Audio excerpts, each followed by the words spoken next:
Hello बच्चों, let's read this question. So this question says the self-inductance associated with a coil is independent of option A is current, option B is induced voltage, option C is time, option D is resistance of a coil. Okay, तो चलिए बच्चों अब हम इस question को start करते हैं. तो देखिए बच्चों इस क्वेश्चन का की कॉन्सेप्ट आप क्या लिख सकते हैं. The key concept of this question is, इस क्वेश्चन का आप की कॉन्सेप्ट क्या लिख सकते हैं. यहाँ पर हमें बताने कि आपका सेल्फ इंडक्टेंस क्या है, किससे आपका इंडिपेंडेंट होता है. Okay, so we can write down the key concept of this question is our self inductance. Self inductance क्या हो जाएगा, इस क्वेश्चन का आपका की कॉन्सेप्ट हो जाएगा. ओके, तो देखिए बच्चों सेल्फ इंडक्टेंस होता है क्या है.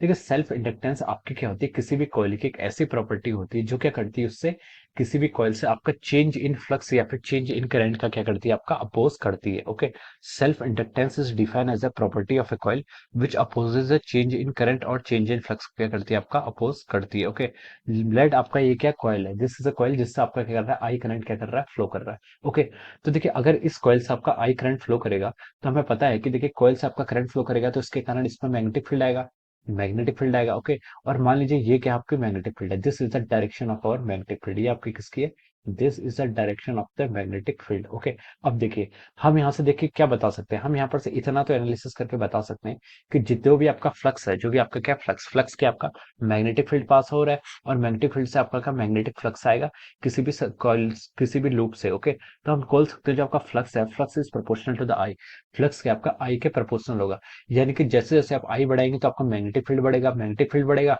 तो आपका क्या होगा, फ्लक्स क्या करेगा, इंक्रीज करेगा. तो यहाँ से हम क्या बोल सकते हैं, अगर phi is proportional to the I, और अगर यहाँ पर हम इस प्रोपोर्शनलिटी साइन को हटाते हैं तो ये आ जाता है phi is equal to L times I, और यहाँ से हम एल को क्या लिख सकते हैं, phi divided by I. Okay, so this is our coefficient of self inductance.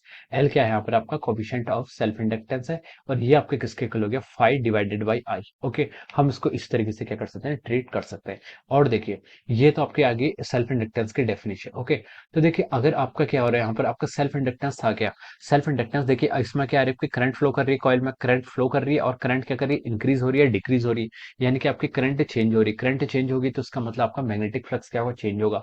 अगर आपका मैग्नेटिक फ्लक्स चेंज होता है तो हमें पता है कि इलेक्ट्रोमैग्नेटिक की डेफिनेशन से हमें पता है, इलेक्ट्रोमैग्नेटिक इंडक्शन की डेफिनेशन से, कि आपका जो फ्लक्स जो आपका ईएमएफ इंड्यूस होता है, it is equal to the minus of d phi by d t. Minus किस लिए आपका, ये आपका लेंथ लॉ से आता है, और d phi by d t होता है आपका change in flux with respect to the time. Okay, तो हम यहाँ से इसको क्या लिख सकते हैं, यहाँ पर हम इसको इतना लिख सकते हैं, यहाँ से हमको क्या लिख सकते हैं, इसको हम ऐसे लिख सकते हैं. अब देखिए यहाँ पर हम E इज इक्वल टू कैसे लिख सकते हैं, minus D by d T of flux.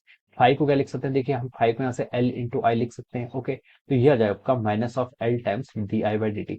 This is the induced EMF. ये क्या आ गया आपका इंड्यूस्ड ईएमएफ, यहाँ से आपका इतना आ गया है. ओके, अब देखिए अब हम इस क्वेश्चन पर मूव करते हैं. क्वेश्चन में बोला है कि self inductance associated with A coil is independent of, ये आपका किस पैरामीटर से क्या रहता है, आपका इंडिपेंडेंट रहता है. ऑप्शन ए में बोला है इसने करंट. तो देखिए ये ऑप्शन आपका रॉन्ग हो जाएगा.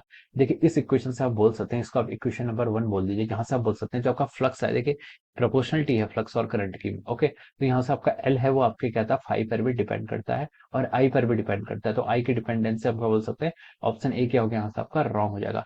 सेकंड बोला है इसने बी ऑप्शन में इंड्यूस्ड वोल्टेज. ओके, तो देखिए जो आपका एल है यहाँ पर हम इस इक्वेशन से बोल सकते हैं, मेक इट इक्वेशन नंबर 2. जो आपका इंड्यूस ईएमएफ है या फिर इंड्यूस वोल्टेज है वो आपके एल के क्या है, प्रोपोर्शनल पे है. ओके, तो ये ऑप्शन भी क्या हो जाएगा, आपका रॉन्ग हो जाएगा. ऑप्शन सी में बोला है कि टाइम, देखिए टाइम पर भी डिपेंड करता है. आपका देखिए ये लिखा है आपका E is equal to minus L d I by d t. Okay, अगर आप इंड्यूस ईएमएफ किसी टाइम इंटरवल में फाइंड आउट करते हैं, अगर आप इंड्यूस ईएमएफ किसी टाइम इंटरवल में फाइंड करते हैं तो ये आपका क्या होता है, change in flux divided by the time interval. Okay, तो ये आपके टाइम पर भी क्या करता है, आपका इंड्यूस ईएमएफ डिपेंड करता है, और हमें पता है कि इंड्यूस ईएमएफ क्या होता है, आपके एल के प्रोपोर्शनलिटी से यहाँ से ऐसे आता है. ओके, तो आपका सी ऑप्शन भी क्या हो जाएगा, सी ऑप्शन भी आपका रॉन्ग हो जाएगा.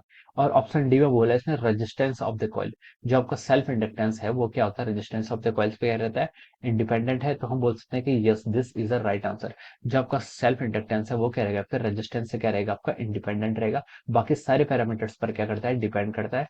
रेजिस्टेंस ऑफ कॉइल से क्या करेगा, आपका इंडिपेंडेंट रहेगा. तो हम बोल सकते हैं कि इसके करस्पॉन्डिंग जो आपका राइट आंसर होगा वो क्या होगा, आपका option D will be the right answer of this question. क्या लिख सकते हैं, option D is correct answer of this question. Option D इस क्वेश्चन का क्या जाएगा, आपका करेक्ट आंसर हो जाएगा. Okay, so I hope you all understood this concept. All the best and thank you so much.